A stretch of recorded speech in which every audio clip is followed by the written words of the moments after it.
अरे बच्चों, तुम सब कब आए? बिल्कुल अभी दादी माँ।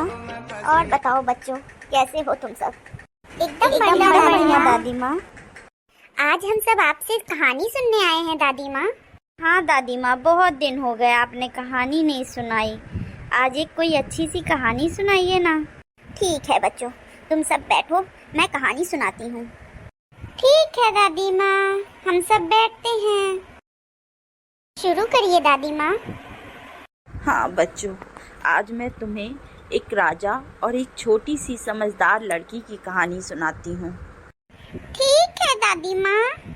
एक बार की बात है, एक राजा शिकार करने के लिए वन में गए।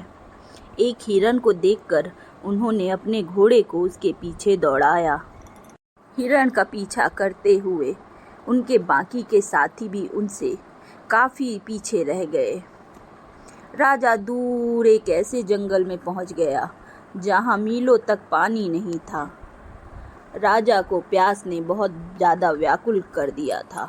जब राजा कुछ और आगे बढ़े तो उन्हें एक किसान की झोपड़ी दिखाई दी। राजा दौड़कर झोपड़ी के पास गए। उस झोपड़ी के पास एक 8-9 साल की बच्ची खेल रही थी।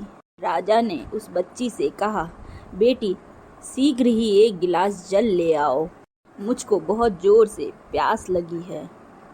उस बच्ची ने राजा को आम मुसाफिर समझकर एक खाट डालकर दी और बैठने के लिए कहा तथा जल का एक गिलास लाकर राजा के हाथों में थमा दिया। राजा ने देखा कि पानी में कुछ तिनके पड़े हुए हैं, जिनको देखकर राजा को बहुत क्रोध आया और उसी आवेश में आकर उस बच्ची से कहने लगे कि तुम्हारे पिता कहाँ हैं? बच्ची ने उत्तर दिया, मिट्टी को मिट्टी में मिलाने गए हैं। राजा को उस बच्ची पर और ज़्यादा क्रोध आया, परंतु राजा को प्यास लगी थी, जल पीना था। इसलिए राजा क्रोध दबाकर कहने लगे कि और साफ जल लाओ। वह बच्ची जल लाने के लिए फिर से अंदर गई। इतने में ही उस लड़की का पिता वहां आ गया।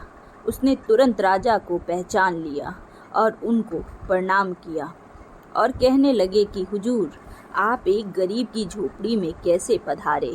राजा कहने लगा कि मैं शिकार के लिए वन में आया था और अपने साथियों से बिछड़कर दूर आ गया हूँ। मुझे बहुत जोर की प्यास लगी थी तो यहाँ तुम्हारी बेटी से जल मांगा। तब तुम्हारी बेटी जल में तिनके डालकर ले आई और जब मैंने तुम्हारे बारे में पूछा तो उसने कहा कि मिट्टी को मिट्टी में मिलाने गए हैं। वो बच्ची के पिता कहने लगे, हुजूर, बच्ची ने ठीक ही उत्तर दिया। एक सज्जन के बच्चे की मौत हो गई थी, हम उसके शरीर को मिट्टी में दबाने गए थे। इतने में वो बच्ची जल का दूसरा ग्लास लेकर आई। किसान ने पूछा, बेटी तुमने राजा को अच्छा जल क्यों नहीं दिया? तो उस कन्या ने उत्तर दिया, राजा धूप की तेजी में भागते हुए आए थे, पूरे शरीर से पसीना छूट रहा था। यदि आते ही जल पिला दिया जाता तो वो गर्म व ठंड की वजह से बीमार पड़ जाते। इसलिए मना तो नहीं कर सकती थी, परंतु जल में तिनके डाल कर लाई ताकि राजा कुछ समय तक जल ना पी सके।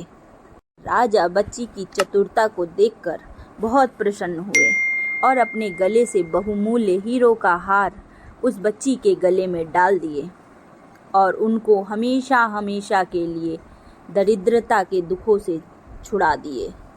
तो बच्चों, देखा तुम सबने, एक छोटी सी बच्ची ने अपनी बुद्धि का इस्तेमाल किस प्रकार किया। हाँ दादी माँ। तो कैसी लगी तुम सबको ये कहानी? बहुत अच्छी दादी माँ। चलो बच्चों, अब तुम सब अपने अपने घर जाओ। तुम लोग के माता पिता इंतजार कर रहे होंगे। मैं कल तुम्हें और कहानियाँ सुनाऊंगी। ठीक है दादी माँ।